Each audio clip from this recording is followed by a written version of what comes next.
We picked up a 400, 1975 400, so it's an 8-to-1 compression. Freshly rebuilt, good to go. So this is going to go in there. Cam bearings might be shot on it, I'm not totally sure. They seem like they have some copper showing, so you might want to get these replaced, which is not a big deal. Look over here, we have timing set, rocker arms, Butler dipstick, gasket set. We should be pretty much good to go. So let's get rocking on that and see where we end up for the day.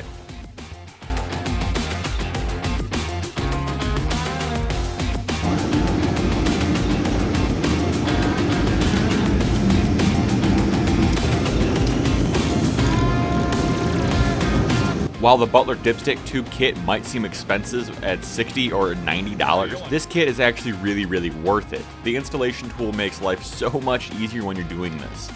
Is put it in the end of the dipstick tube, knock it into place with a hammer and the tool, and then just tighten these bolts down. Main number 3 is drilled for these in the center. So number 3 is meant for these specific bolts for this. So thread lock and just kind of tighten them down.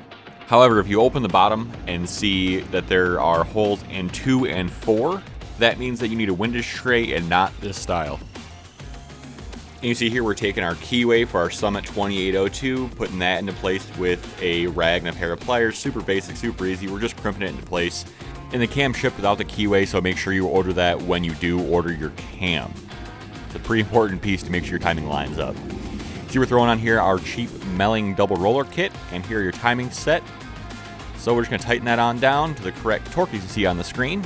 As you can see, the 400 is now painted a little more than it was. We cut the camera and try to knock through a bunch of things really quick so we can get some things ordered. The paint looks freaking gorgeous, the 67 light metallic. Timing cover, intake, oil pan. And just to make sure I didn't lose these small guide plates, I threw them on the engine.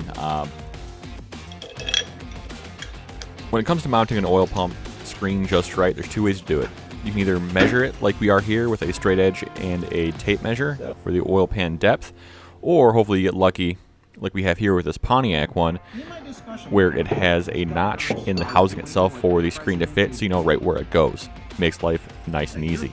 Yeah, that's gotta be right with it. When it comes to a part that can really ruin your day, this is one of them. The oil pump dowel. Put it in from the bottom makes life a lot easier. Essentially, you can see here's a hole where that will ride and kind of lock in, and that will definitely help you out so it doesn't just fall out.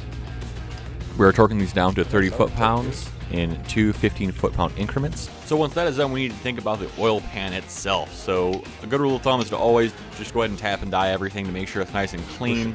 Thread chaser. Run your sealant along the entire edge of the oil pan. Throw your gasket in. Throw your sealant on the block as well, just to make sure you've got it nice and set. And we see we kind of flatten it out.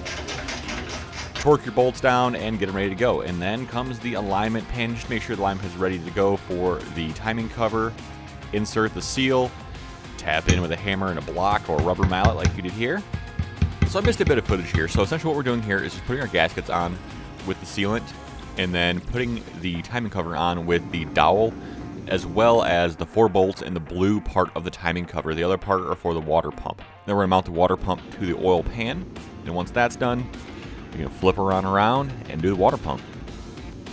So with the timing cover in place, we can really get to working on the water pump. The water pump is going to be a very unique piece compared to most other units. So we want to minimize the gap to make sure we have proper pressure and flow. So what that's going to do is kind of increase the pressure and make sure we're getting the volume through that we need for the cooling system. If this is done improperly, you're going to have cooling issues, and it's just not going to be how you want it to be on a regular basis for daily driving or even remotely, normal driving. So at this point, we're getting fairly close. We're adding assembly lube to the top of the valves, onto the rockers. We just want to make sure we're not going to have a failure when we go to start this thing up, because there's nothing as heartbreaking as breaking a brand new engine. Speaking of oiling, let's throw this oil filter on the side. You see we can refurbish this nice, and I'm pretty proud of this, actually. Just a little quick tip, if you have an old distributor, you can knock the pins out of it and use the gear with the drill to turn it to get the oiling system to actually be pre-oiled before you start the engine. See, we're dropping our divorced intake here, as well as our Butler brushed aluminum valley pan. So then it's time to pass that final bolt through the water pump and into the water crossover that is divorced. And this is where we end up. Really super impressed with this engine. The looks of it came out absolutely gorgeous. Really excited to see it running, and it should run an 87 octane, which is the entire goal, so he can drive it almost every single day. And if you are still here at the end, thank you for watching. We really appreciate it. Check out this next video. Have a good one, and we will see you on the road.